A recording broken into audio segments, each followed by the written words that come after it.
Hello. Hi. If you're new here, welcome. If you're not, welcome back. I did cut off all of my hair.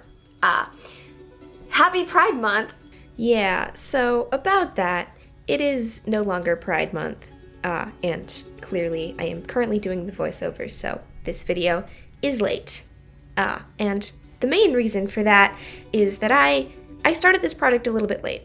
I'll give myself that, but I got all of the filming and sewing done in time to just barely get it out during Pride Month, and as soon as I tried to start editing, I just got this huge mental block and just could not do anything on it. So I put it away. I put it away for about a week, and now we're back, and I'm gonna try again. So what is this project? I made a bisexual pirate costume inspired by the bi pirate trend from LGBTQ plus TikTok a few months ago. If you were over there, I don't really expect most of you to have been. But basically, it was a bunch of bisexual people dressing up as pirates, and that was pretty much it. So in honor of Pride Month and of me being a non-binary bisexual and of actual historical pirates being very gay and very queer, I have decided to do a quote-unquote historically accurate bisexual pirate costume. Now, in regards to actual pirates being very queer, there's a really rich history of bisexual and gay and polyamorous and trans masculine. It's hard to tell with gender identity, but there were a lot of female pirates who presented as men or as something other than the way a woman was supposed to present at the time. It's hard to tell if those people would have identified in a certain way given the language that we have today, but they definitely were not women the way that women were supposed to be at the time. So yeah, that's pretty fun, I think. There's a wonderful video by Jessica Kelgren-Fozard that goes quite in depth into queer pirate history, and I will link that in the top right corner if you'd like to check it out. Highly recommend. But anyways, back to the sewing. So for this outfit, I am doing a kind of mid-1700s to like late 1700s menswear aligned outfit, just a shirt and a pair of breeches. The shirt is a basic white men's linen shirt, and I did that, by hand. I don't actually know what I was gonna say, but it's by hand. It's done with squares and rectangles, and I sewed it with silk thread to try to be as historically accurate as possible given the supplies that I had. For the breeches, I made them out of hemp, which is not a historically accurate fabric as far as I know. I used it because I had it and I like it, and it's quite similar to linen, which is a historically accurate fabric. Usually breeches would have been wool or silk, but there were some linen ones, and hemp is a very similar fiber to linen as far as like the qualities of the fabric. It feels similar, it's also very strong the way that linen is, and it has this like crinkly texture that linen has. So I made the breeches out of this beautiful green hemp fabric.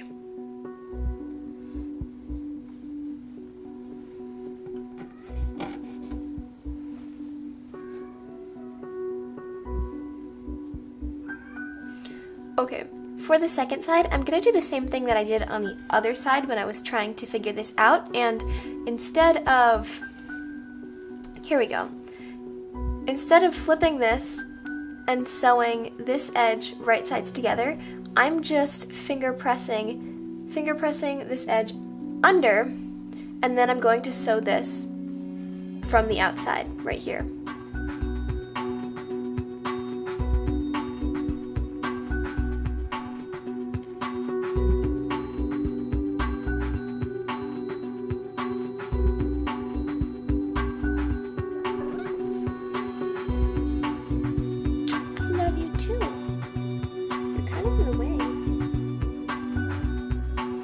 This is not a good place for you to sit, okay?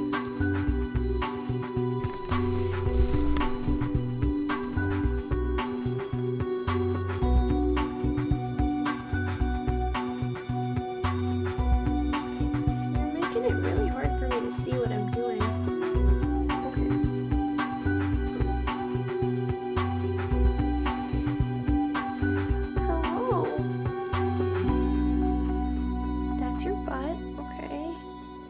I'm trying to, like, sew here, you know?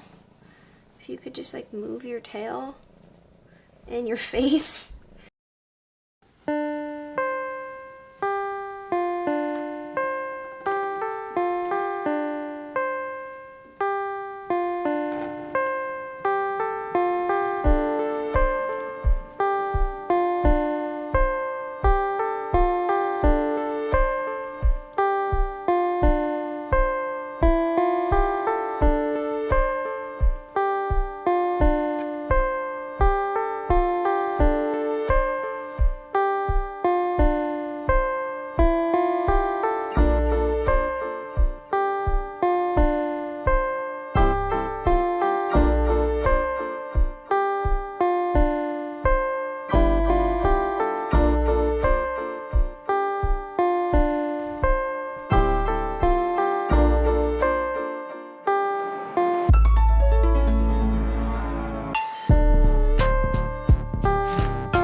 I think it's interesting to think about how homophobia and transphobia in many countries is a direct result of colonization. In indigenous groups around the world, including places in Africa and in Asia and here in the US, they had third and sometimes fourth or even more genders, and queer relationships were widely accepted. That is, before colonization. In modern Western culture, we have what some people would call heterosexism, others might call queerphobia, basically a general preference by society favoring cis straight people. As you may already know, gay marriage only became legal in the US 6 years ago, and is still illegal in many countries.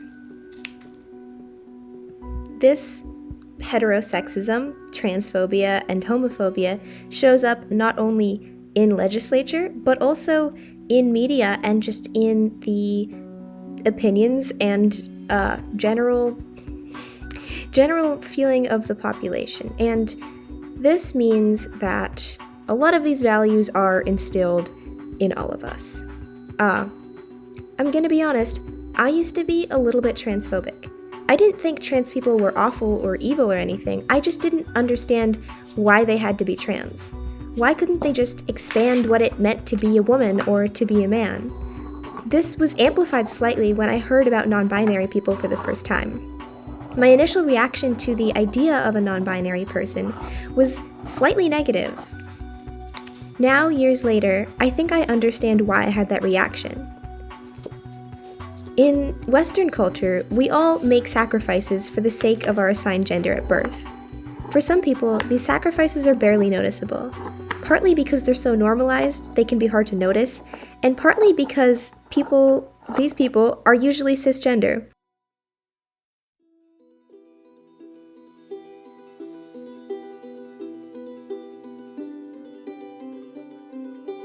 But for those of us who don't always feel like performing our assigned gender at birth fully encompasses who we are, when we find out that there are people who don't even try, who don't even have that goal of trying to be a girl the way a girl should be a girl, or be a boy the way that boys are supposed to be,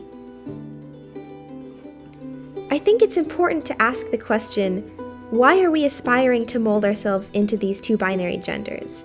I know for some people it doesn't take much molding, and for some people it provides a sense of comfort, but for other people it's just a burden.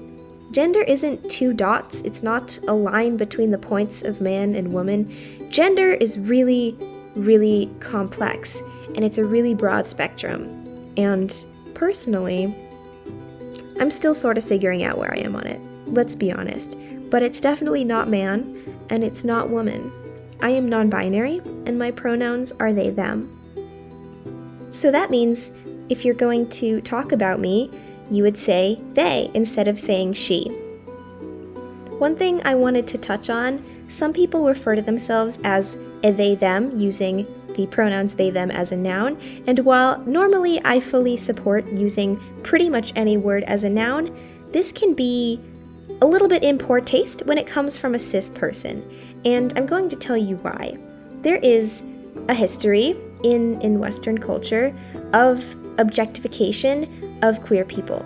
So when you use a word to describe a queer person and you use language in a way that somewhat objectifies them, even if that wasn't your intended meaning, the context behind those words is still going to be there. So as a cis person, you may want to avoid referring to anyone of any minority in a way that objectifies them.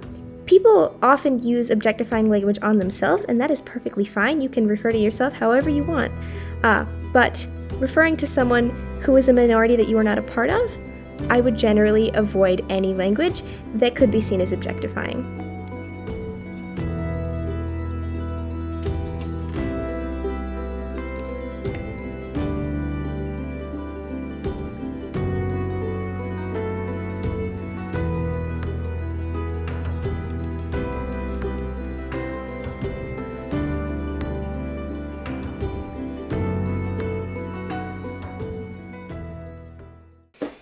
So, yeah.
So that is all that I have for you today.